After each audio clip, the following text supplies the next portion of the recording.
இன்றைக்கு நிம்மதி இல்லாம, சந்தோஷத்தை இழந்து, சமாதானத்தை இழந்து வேகர் வாழ்ந்து கொண்டிருக்கிறார்கள். காரணம், அந்நியனுக்காக பிணைக்கப்பட்டதுனால் வாழ்நாள் முழுவதும் கண்ணீர் வடித்துக் கொண்டிருக்கிறார்கள்.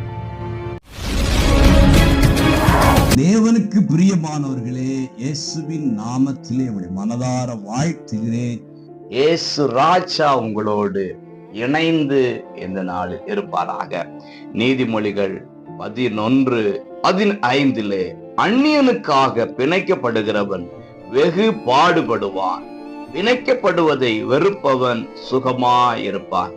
பிரியமானவர்களே, அந்நிய நுகம், அந்நிய பிணைப்பு பாடுகளை கொண்டு வரும், கஷ்டங்களை கொண்டு வரும்.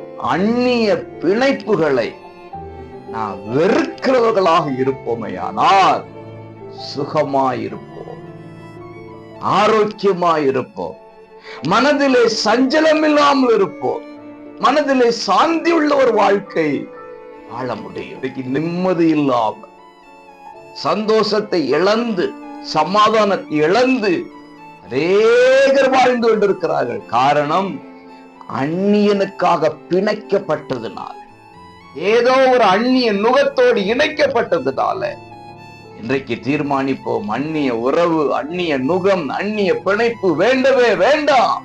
இவனே, உம்மோடு பிணைக்கப்பட்டிருக்கிற, உம்முடைய வேதத்தோடு பிணைக்கப்பட்டிருக்கிற, ஐக்கியப்பட்டிருக்கிற வாழ்க்கை எங்களுக்கு தாரும் என்று கேட்போம்.